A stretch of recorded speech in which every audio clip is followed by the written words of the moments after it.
Assalamualaikum warahmatullahi wabarakatuh. Waalaikumsalam. Daun salam, daun saga yang menjawab salam saya mudah-mudahan masuk surga. Daun salam banyak durian sawit, yang menjawab salam saya mudah-mudahan banyak duit. Alhamdulillahirabbil alamin, alladzi nahmaduhu wa nasta'inuhu wa nastaghfiruh wa na'udzu billahi min shururi anfusina wa sayyiati a'malina. May yahdihillahu fala mudilla lahu wa may yudlil fala hadiya lahu. Asyhadu an la ilaha illallah wahdahu la syarika lahu wa asyhadu anna Muhammadan abduhu wa rasuluhu alladzi la nabiyya wa la rasula ba'dahu. Allahumma shalli wa sallim wa barik ala khatamil anbiya'i wal mursalin nabiyyina Muhammadin wa ala alihi wa ashabihi ajma'in, amma ba'd. Rabbi shrah li sadri wa yassir li amri wahlul 'uqdatam min lisani yafqahu qawli. Rabbi zidni 'ilma warzuqni fahma. Amin. Ibu bapak sekalian jamaah masjid At-Taqwa yang dirahmati oleh Allah Subhanahu wa taala, wabil khusus para orang tua kita, para guru kita, para alim ulama, para asatidz, takmir masjid, pimpinan persyarikatan, tanpa menyebut nama tidak mengurangi takdir saya, insyaallah kita semua dimuliakan oleh Allah Subhanahu wa taala. Alhamdulillah kita bersyukur kepada Allah di pagi hari, di sebuah hari yang penuh barokah ini. Allah kembali limpahkan nikmat karunia terbaiknya buat kita semua. Alladzi ahyana ba'da ma amatana wa ilaihi nusyur. Kemudian Allah mudahkan kita semua untuk menggerakkan jiwa kita semua hadir di majelis ilmu, rukuk, sujud, tunduk menghadap Allah Subhanahu wa taala melalui salat subuh berjamaah. Maka mudah-mudahan Allah Subhanahu wa taala istiqomahkan kita semua. Mudah-mudahan Allah Subhanahu wa taala lindungi kita semua sehingga kita senantiasa bisa menjalankan kewajiban terhadap agama kita dengan sebaik-baiknya. Amin ya rabbal alamin. Shalawat serta salam berlimpah kepada junjungan kita Nabi Muhammad sallallahu alaihi wasallam, pada keluarganya, pada sahabatnya, umatnya, dan insyaallah kita semua yang istiqomah menjalankan tuntunan dan sunnah-sunnahnya. Jamaah yang dimuliakan oleh Allah Subhanahu wa taala, saya diminta untuk menyampaikan terkait dengan syariat haji dan kurban, tapi bagaimana dikaitkan dengan upaya kita untuk menggapai kesuksesan, menggapai kebahagiaan di dunia dan di akhirat. Bahwa ibadah haji, ibadah kurban itu sifatnya momentum, berbeda dengan ibadah sholat yang sifatnya rutinitas. Ibadah haji setahun sekali, bahkan bagi kita wajib seumur hidup sekali. Sementara ibadah kurban pun demikian, berulang sekali dalam setahun kalau kita mampu, kalau kita mau. Tapi kalau sholat setiap saat, sehari semalam 17 rakaat. Namun walaupun sifatnya momentum, maksudnya tidak rutinitas seperti halnya ibadah sholat dan ibadah makhluk lainnya, ibadah haji dan kurban memiliki nilai-nilai yang luar biasa, yang kalau kita aplikasikan dalam kehidupan sehari-hari, insya Allah ujungnya adalah as-sa'adah atau kebahagiaan, atau al-fauz atau kesuksesan. Maka hadirin sekalian yang dirahmati oleh Allah Subhanahu wa taala, di antara doa yang tidak pernah henti kita panjatkan ke hadirat Allah Subhanahu wa taala adalah doa yang disebut dengan sapu jagat. Gak tahu artinya kenapa disebut dengan doa sapu jagat, sejarahnya seperti apa. Rabbana atina fid dunya hasanah wa fil akhirati hasanah wa qina adzabannar. Ada hamba-hamba Allah Subhanahu wa taala, faminan nasi may yaqulu rabbana atina fid dunya wa ma lahu fil akhirati min khalaq. Ada hamba-hamba Allah yang hanya berharap dunia saja, maka apa yang ia dapati dunia saja Pak, tidak dapat akhirat. Tapi ada hamba-hambanya yang beriman, wa minhum may yaqulu rabbana atina fid dunya hasanah wa fil akhirati hasanah wa qina adzabannar. Ada orang-orang hamba-hamba Allah yang meminta kebaikan di dunia dan di akhirat. Maka apa yang mereka dapati, ulaika lahum nasibum mimma kasab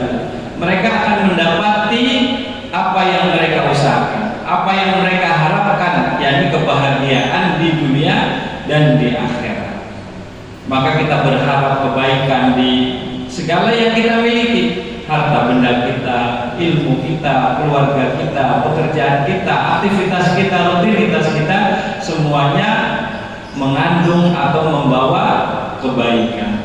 Untuk apa rezeki berlimpah kalau tidak ada kebaikan di situ? Buat apa keluarga yang besar kalau tidak mendatangkan kebaikan? Buat apa pekerjaan yang hebat kalau tidak bisa menghadirkan kebaikan-kebaikan dalam kehidupan ini? Nah, hadirin, ini beberapa contoh yang ternyata dalam kehidupan sehari-hari kita mendapati kesuksesan, sukses menggapai sesuatu tapi tidak bahagia.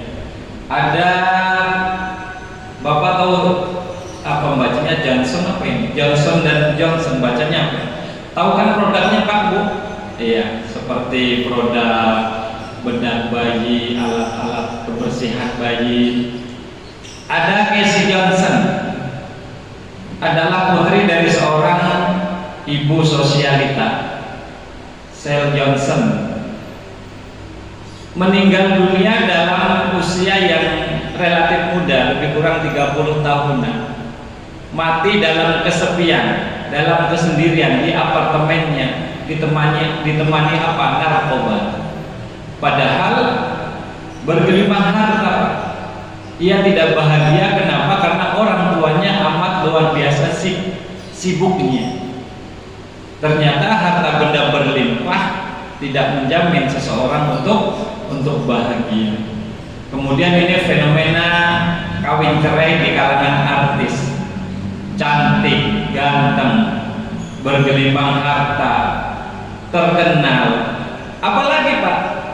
Tapi ternyata tidak menjamin mereka bahagia, mereka kandas perkawinannya. Padahal berbagai modal yang menurut kita hebat, menurut kita menjadi sesuatu yang ideal, itu mereka miliki Pak. Tapi ternyata tidak bermakna bagi mereka.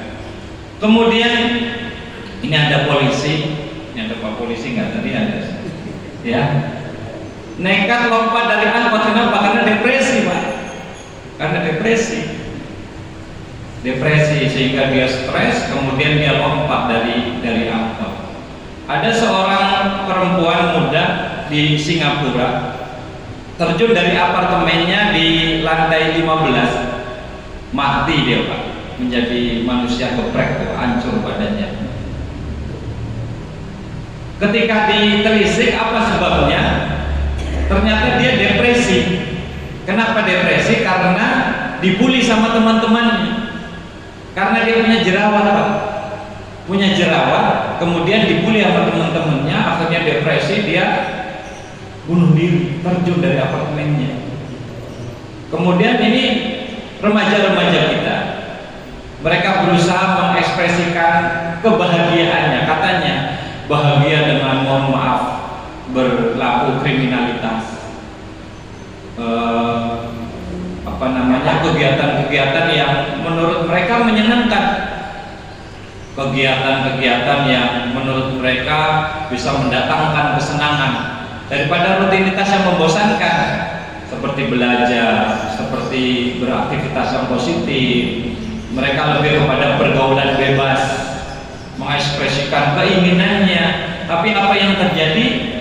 Mendapati sebaliknya, ketidakbahagiaan. Namun kita dapati ini seorang hamba Allah Subhanahu wa taala yang namanya ada yang tahu Pak siapa namanya nih? Seorang pemuda dari Australia, seorang miliarder di usianya yang amat luar biasa muda, tapi mendapati kekayaan yang luar biasa, mempunyai kekayaan yang Masya Allah.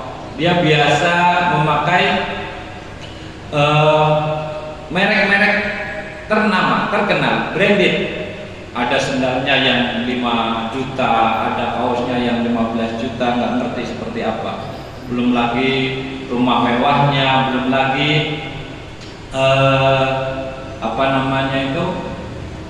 mobilnya dan lain-lain sebagainya.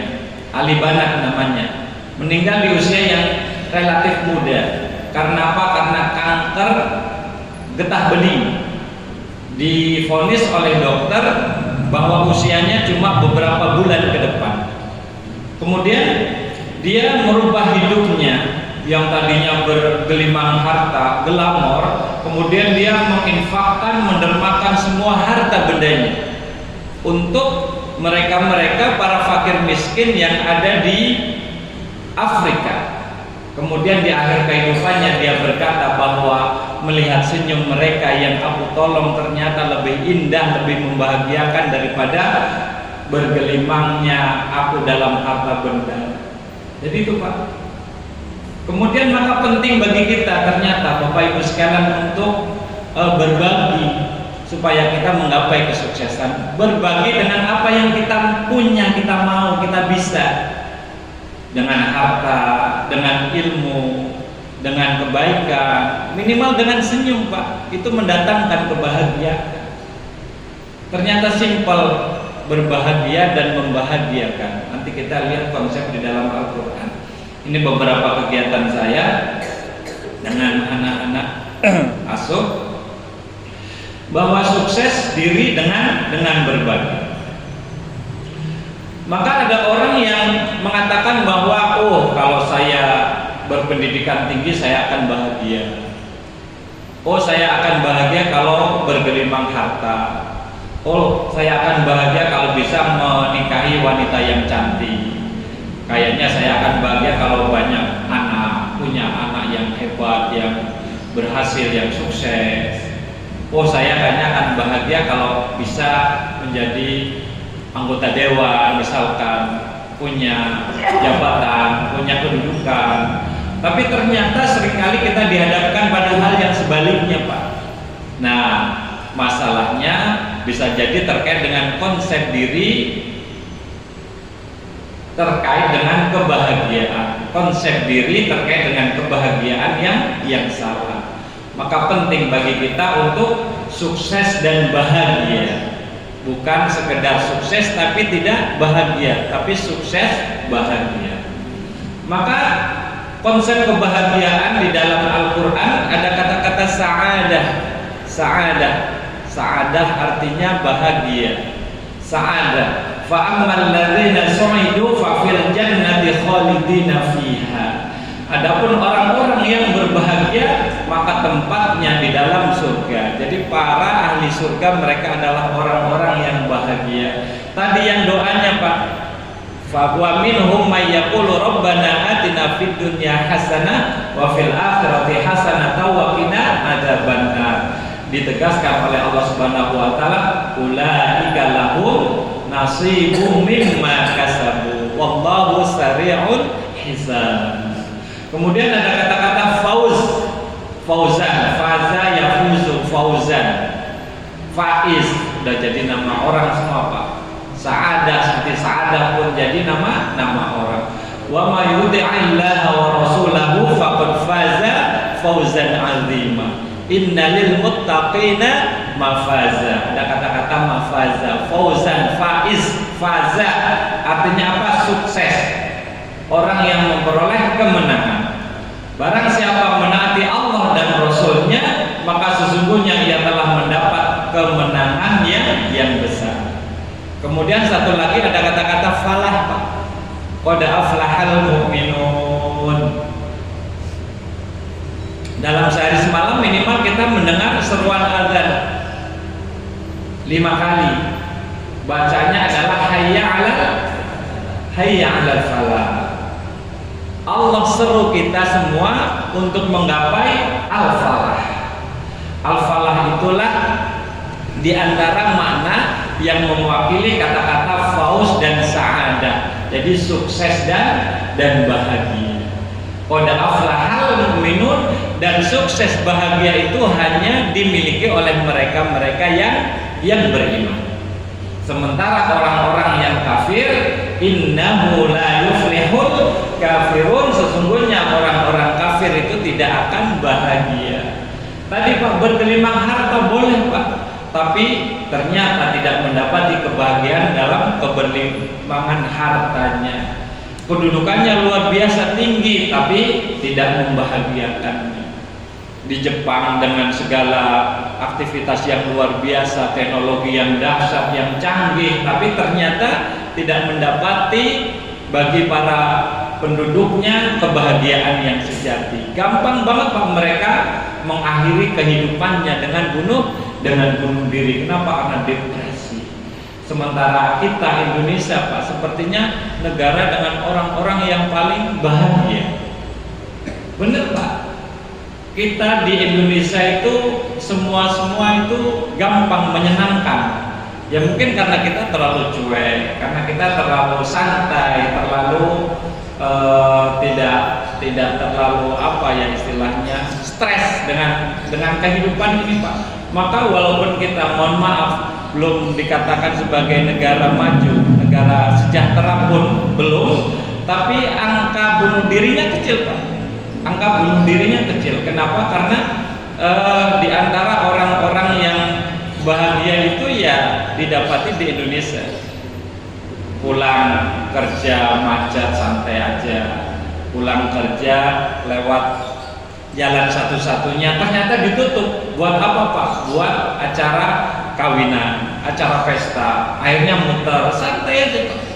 Di kita di Indonesia mengadakan pengajian dengan menutup jalan, apalagi Pak, itu sesuatu yang biasa aja. Dan kita harus syukuri hal ini. Kenapa? Karena ini sedikit banyak meningkatkan dan menjaga imunitas tubuh kita.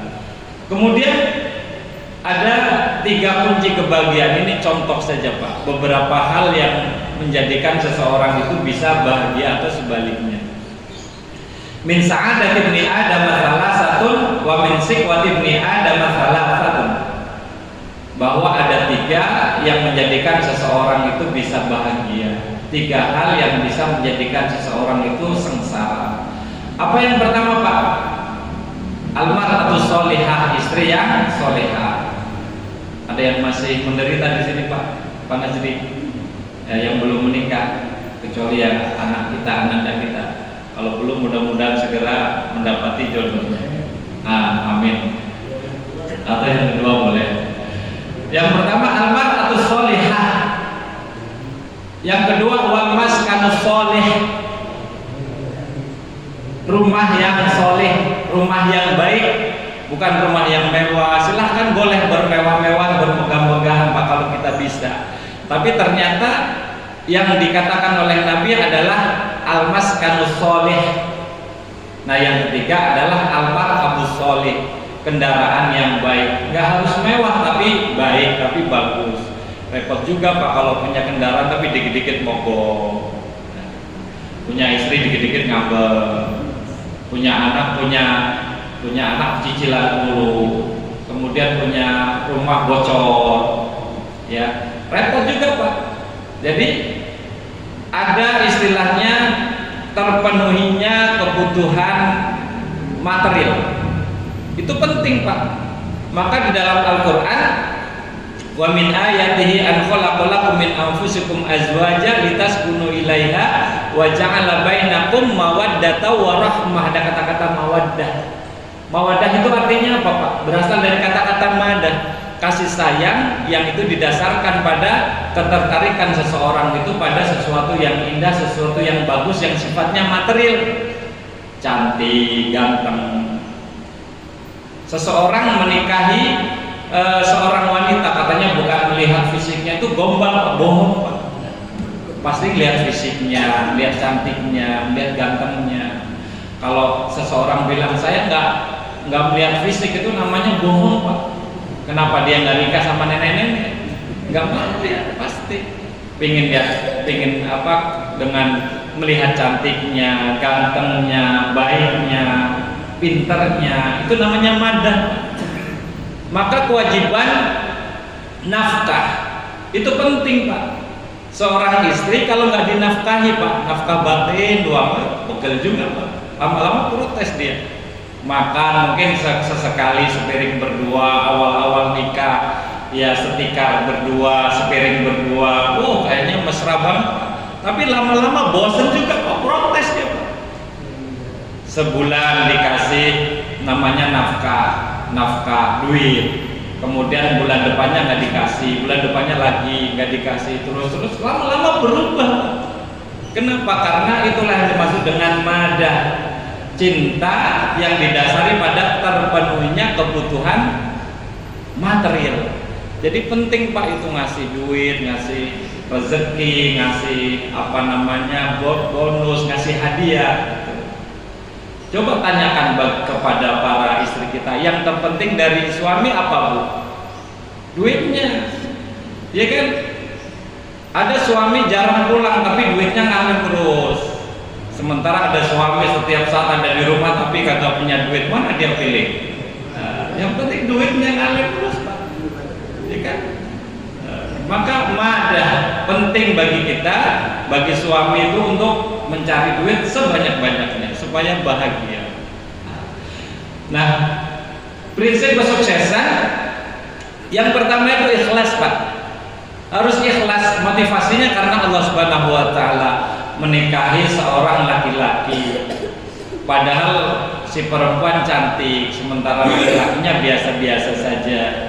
Disabari, diikhlasi, mendatangkan kebahagiaan Pak. Punya istri, istrinya rajin ngomong. Kalau kita ikhlas, alhamdulillah dijalani lama-lama ya terbiasa.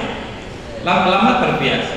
Ada seorang istri yang mohon maaf mendapati suaminya itu kalau tidur tuh mohon maaf ngorok Pak, ngorok.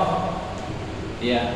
Awal-awal dia merasa terganggu, lama-lama terbiasa, akhirnya ya sudah, ya dinikmati.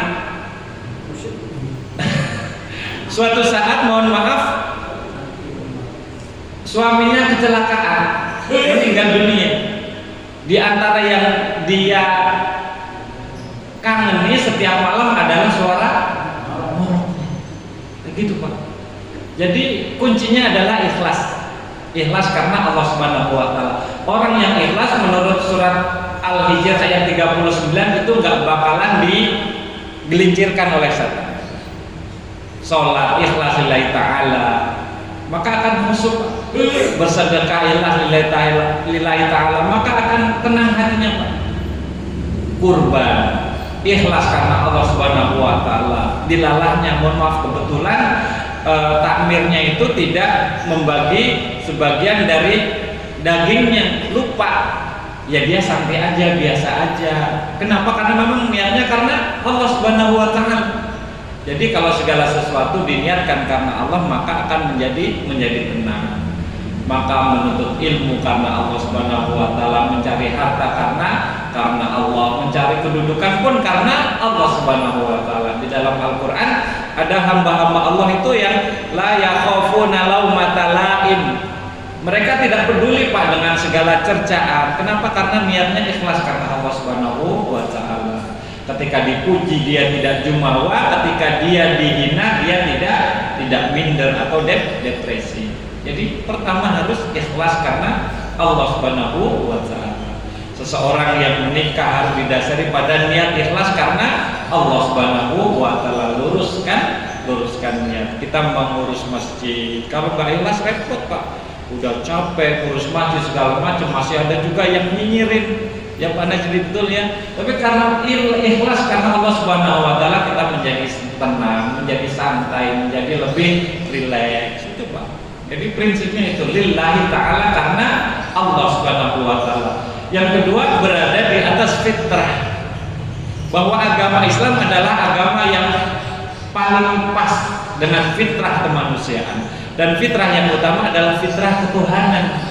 Bahwa kita semua adalah hamba-hamba Allah yang memang secara natural, secara fitrah didasarkan pada prinsip ketuhanan. Bahwa kita semua butuh zat Allah Subhanahu wa taala, butuh Tuhan, butuh zat yang bisa mengendalikan semuanya.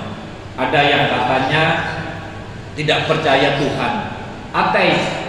Suatu saat naik pesawat Pak, naik pesawat didapati teman duduknya ada sedang berdoa sebelum take off, berdoa khusyuk sekali. Kemudian yang mengaku tidak percaya Tuhan ini berkata, ngapain berdoa udah santai aja, ini pesawat yang hebat, pesawat yang canggih, pilotnya pun berpengalaman, tenang aja, tidak akan celaka. Pas sampai di atas, kemudian turbulensi, goncang luar biasa. Kenapa? Karena memasuki kawasan awan cumulonimbus misalkan. Kemudian apa yang terjadi? Orang yang tadinya mencela teman duduknya yang berdoa, dia teriak-teriak, oh my god, oh my god, oh my god. Sementara yang tadi duduk khusyuk berdoa, tenang aja, bertawakal kepada Allah Subhanahu wa Ta'ala. Nah, kedekatan seseorang dengan Tuhan menjadikan dia tenang, Pak.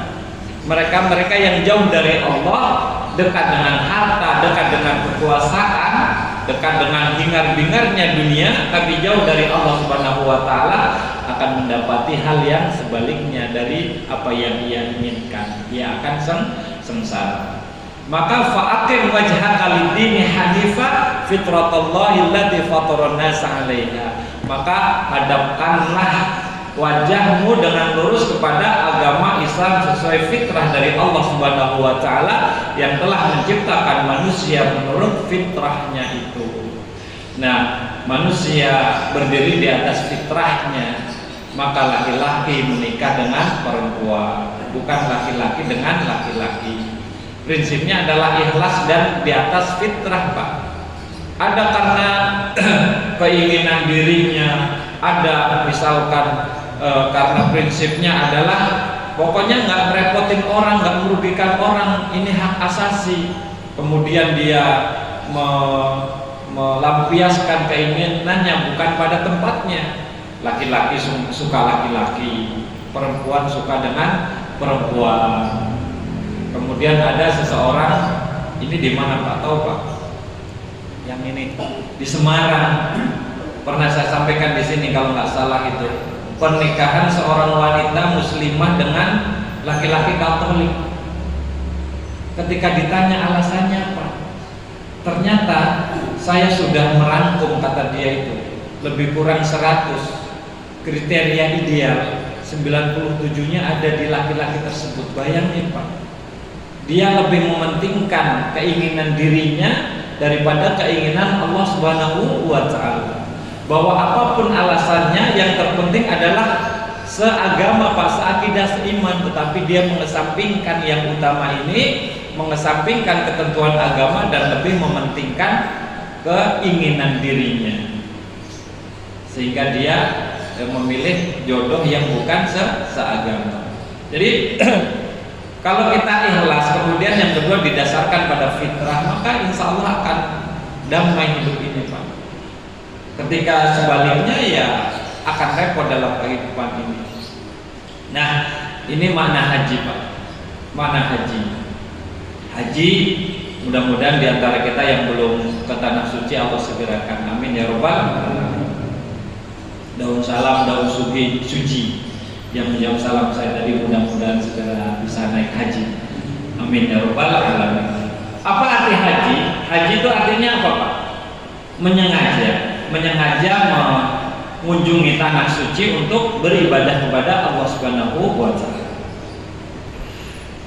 Secara filosofis, makna haji itu ada dua. Yang pertama berasal dari kata-kata hujjah. Hujjah itu artinya apa Pak? Bukti. Faman farada fihi al-hajja fala rafasa wala fusuqa wala jidala fil hajj. Dalam surat Al-Baqarah ayat 197. Ini ayatnya panjang, ini penggalannya aja. Barang siapa yang menetapkan niatnya dalam bulan itu untuk mengerjakan haji, maka tidak boleh rafas, tidak boleh berbuat fasik dan berbantah-bantahan di dalam masa mengerjakan haji. Sehingga seseorang yang pulang dari menunaikan ibadah haji, yang dalam hajinya dia meninggalkan rafas, fusuq, kemudian jidal, maka kata Nabi SAW, kayaumin waladathu ummuh, roja'a ila baladihi kayaumin waladathu ummuh. Dia pulang ke tanah suci dalam kondisi terjauh, terbebas dari berbagai macam dosa dan kesalahan. Kenapa? Karena seperti dia dilahirkan oleh ibundanya, jadi terbebas dari segala macam dosa dan kesalahan. Jadi yang pertama itu adalah hujjah, bukti. Seseorang yang sudah menunaikan ibadah haji beda Pak Bu dengan yang belum. Sudah sempurna iman Islamnya, sudah sempurna rukun Islamnya. Ia sudah diberi kesempatan oleh Allah Subhanahu wa taala untuk beribadah di tempat yang paling mulia di muka bumi ini. Jadi beda Pak, gerak-geriknya beda, dia harus lebih santun, harus lebih baik akhlaknya, senantiasa mencerahkan, keberadaannya itu diharapkan, diinginkan. Itu Pak yang sudah berhaji harus demikian. Kenapa? Karena ada hujah, dia bukti. Ini loh hamba Allah yang hebat, yang bagus, yang ideal itu ya seperti ini yang sudah berhaji. Itu Pak. Jadi kalau ada orang yang pulang dari tanah suci kemudian perilakunya mohon maaf malah sebaliknya, dipanggil Pak Najdi, Pak Najdi, Pak Najdi, nggak berbalik Pak. Pura-pura nggak dengar. Kenapa? Tuh ternyata ada yang lupa. Haknya nggak disebut. Haji Najdi, oh ya ada apa Pak? Kabar. Nggak ada di sini Pak, adanya di sono. Jadi ada yang begitu Pak. Jadi hajinya ya harusnya tidak demikian. Kemudian yang kedua, hajah atau butuh. Kenapa? Wa'adzin fin nasi bil haji ya'tuka rijala wa ala kulli dhamiri ya'tina min kulli fajjin amin. Maka serulah, izinkanlah, kabarkanlah kepada manusia untuk berhaji. Maka apa yang kita dapati?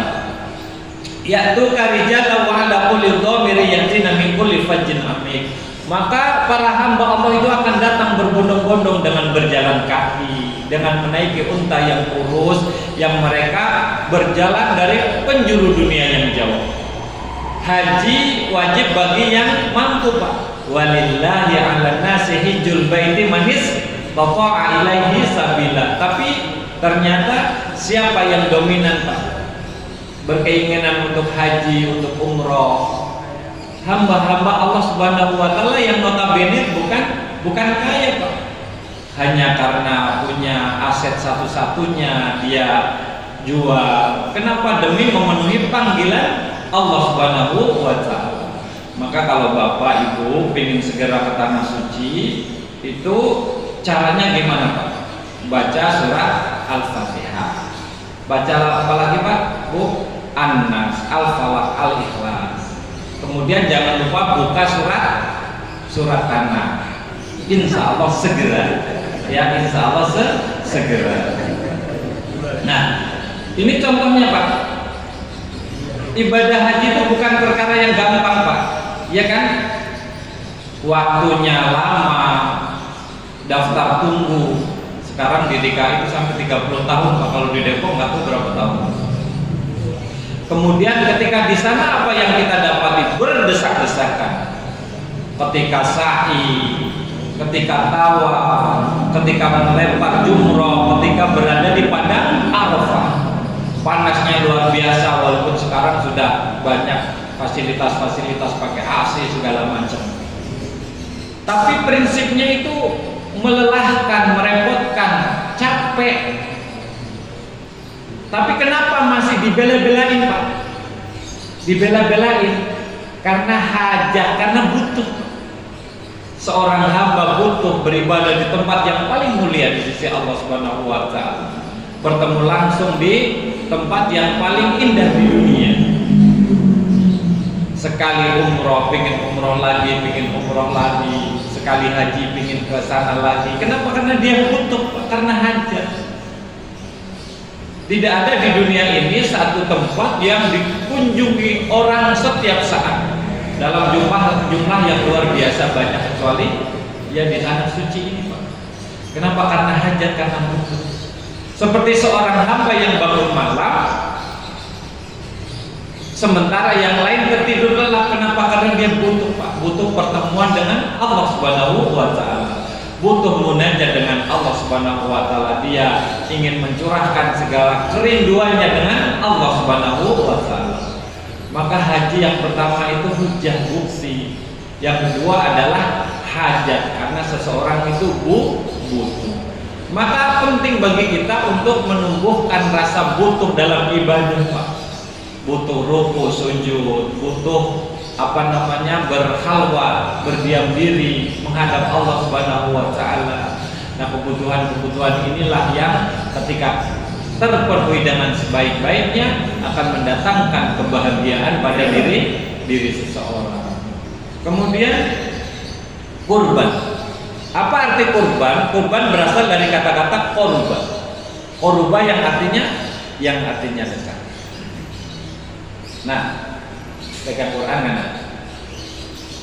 Pegang Quran kan? Mana Qurannya? Coba bukain surat Al-Maidah yang ke-7. Oke? Jadi kurban berasal dari kata-kata korba yang artinya dekat. Allah itu sudah dekat, sudah memproklamirkan dirinya dekat. Wa idza ayat 27. Sudah ketemu. Wa idza sa'alaka 'ibadi 'anni fa inni qarib. Aku ini dekat. Puji budak wa tad'a idza da'an falyastajibu li wal yu'minu bi la'allahum yarshudun. Nah, karena Allah Subhanahu wa taala sudah memproklamirkan dirinya dekat, maka tentunya kita terus mendekat kepada Allah Subhanahu wa taala. Salah satu caranya adalah dengan berkurban. Maka kurban adalah upaya mendekatkan diri kepada Allah Subhanahu wa taala dengan menyembelih hewan kurban. Nah, mana ada link enggak? Ini. Bacain.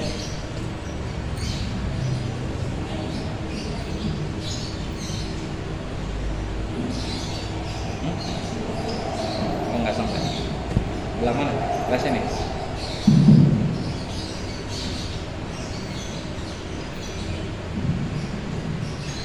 أعوذ بالله من الشيطان الرجيم بسم الله الرحمن الرحيم واتل عليهم نبأ ابني آدم بالحق إذ قربا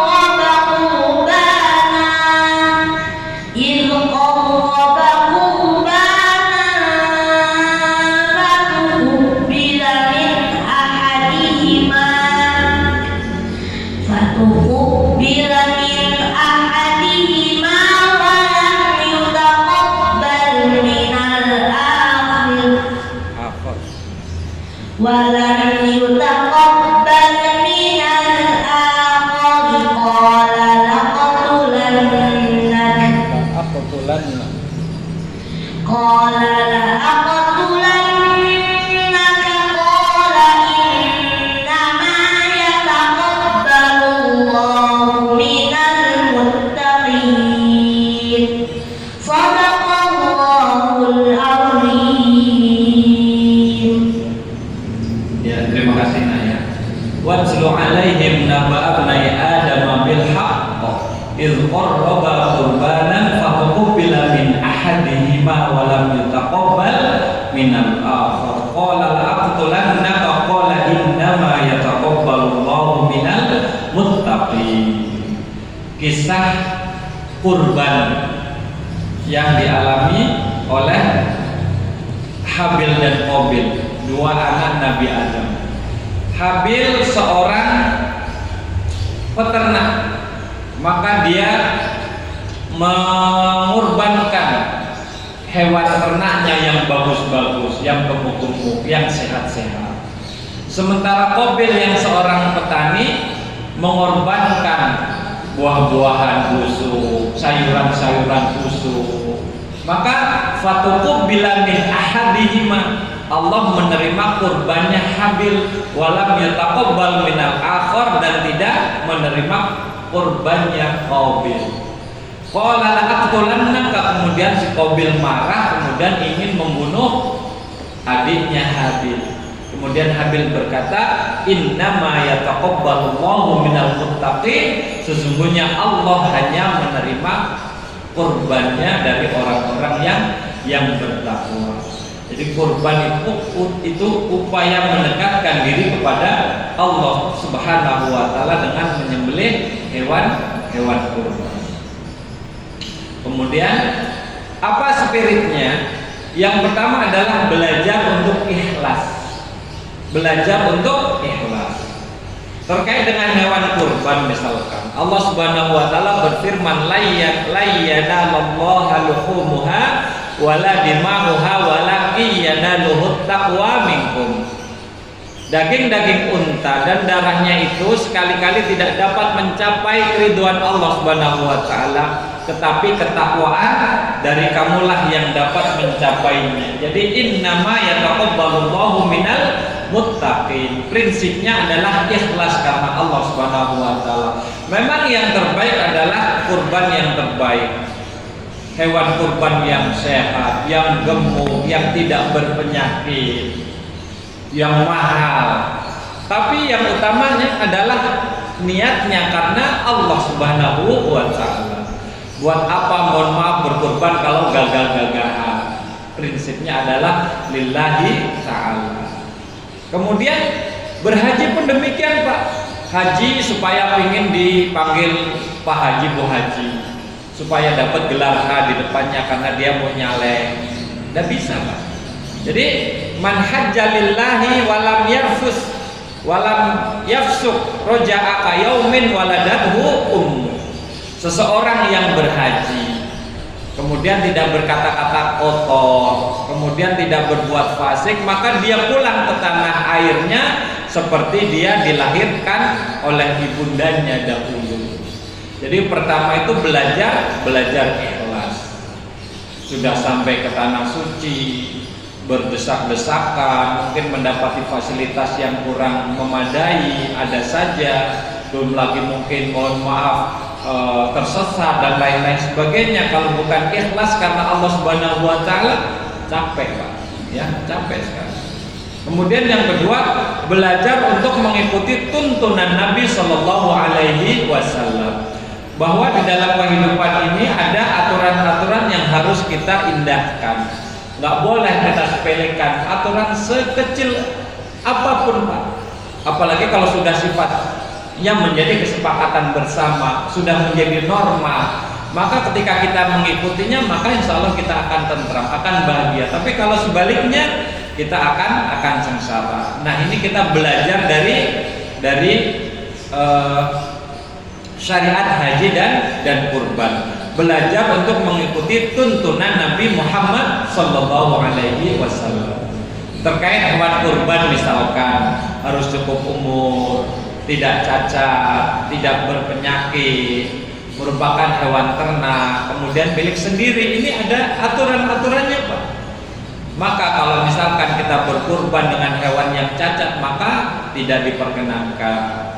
Atau belum cukup umur Pak, ada kambing balibul, batibul di bawah 5 bulan, di bawah 3 bulan.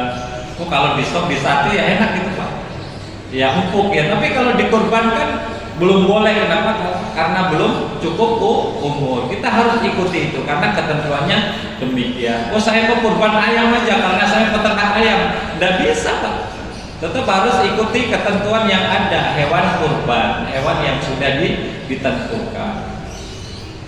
Kemudian waktu penyembelihannya sudah pula ditentukan, yakni sesudah sholat Idul Adha. Maka kata Nabi Muhammad SAW, man sholla sholatana, siapa yang sholat sebagaimana kita sholat, wa nasaka nusukana, beribadah, bermanasik haji sebagaimana tuntunan kita, faqad asoban nusuk, maka dia telah mencapai atau mendapati pahala dari ibadahnya.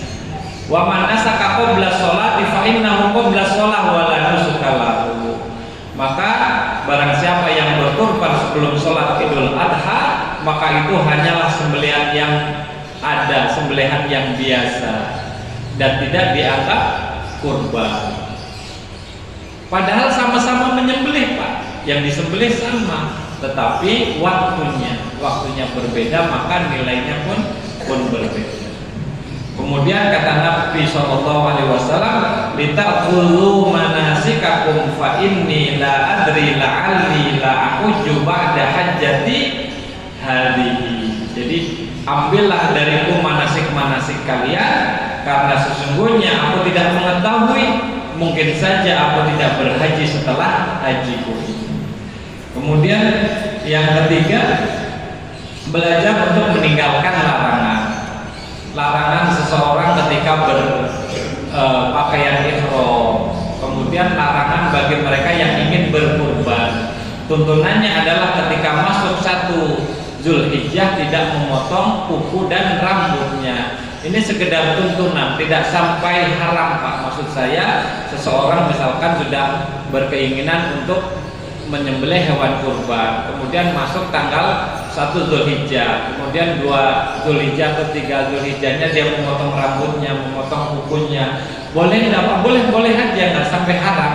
Tetapi tuntunannya adalah tidak memotong kuku dan rambutnya terlebih dahulu sampai dia selesai menyembelih hewan kurban. Jadi kita belajar untuk meninggalkan larangan. Dalam kehidupan ini banyak larangan-larangan Pak, yang sifatnya normatif, yang sifatnya menjadi kesepakatan bersama, menjadi norma. Kalau misalkan kita langgar, ya akan menjadikan kita sengsara. Kemudian belajar untuk sedekah harta. Haji kurban itu prinsipnya adalah harta. Nggak ada yang tidak terkait dengan harta. Kambing berapa Pak sekarang Pak 1 ekornya? 3 juta aja kecil Pak. Ya, kalau di kampung saya besar Pak, 3 juta itu. Di sini kecil Pak. Ya, dapat anak kambing. Kemudian belajar pentingnya kesabaran. Kalau kita tidak sabar Pak, repot Pak. Ya ayyuhalladzina amanu ta'inu bis-sabri was-salah innallaha ma'as-sabirin. Dalam pelaksanaan haji, harus sabar. Kita di sana niatnya ikhlas karena Allah Subhanahu wa taala, mendapati teman kita yang dilalahnya itu harus kita bantu juga Pak. Sehingga mohon maaf sedikit banyak kita terganggu. Kalau kita tidak ikhlas capek, kalau nggak ikhlas repot. Jadi belajar pentingnya kesabaran. Dalam kehidupan ini pun demikian Pak. Keluar rumah Pak, di jalan ini Pak, jalan apa namanya Pak? Wah itu macetnya luar biasa Pak. Apalagi kalau udah sampai Margonda itu, kita bisa bertambah itu mungkin usia kita itu berapa ini, karena mungkin emosi segala macam. Kalau nggak sabar repot. Ya, hidup di metropolitan seperti Depok, kalau kita nggak sabar mendapati perilaku anak kita yang aneh-aneh. Kalau kita nggak sabar repot. Mendapati perilaku istri kita, suami kita, kalau kita nggak sabar ya repot. Makanya belajar pentingnya kesabaran. Jadi itu beberapa prinsip spirit dari ibadah haji dan kurban. Yang pertama adalah belajar ikhlas, yang kedua belajar untuk mengikuti tuntunan Nabi, yang ketiga belajar untuk meninggalkan larangan, yang keempat belajar bersedekah harta, kemudian yang kelima belajar pentingnya kesabaran. Mudah-mudahan manfaat, mudah-mudahan berkenan. Kita bermohon kepada Allah kiranya Allah Subhanahu wa taala mengistiqomahkan kita semua dalam kebaikan. Allah mudahkan urusan kita semua. Allah jauhkan kita semua dari mara bahaya dan musibah. Allah menjadikan anak dan cucu kita anak dan cucu yang soleh dan soleha. Amin ya rabbal alamin. Rabbana atina fid dunya hasanah wa fil akhirati hasanah wa qina adzabannar. Terima kasih atas segala perhatian. Mohon maaf atas segala kesalahan. Saya akhiri pelan-pelan bima yashkurun wa basyiril mu'minin. Wassalamualaikum warahmatullahi wabarakatuh.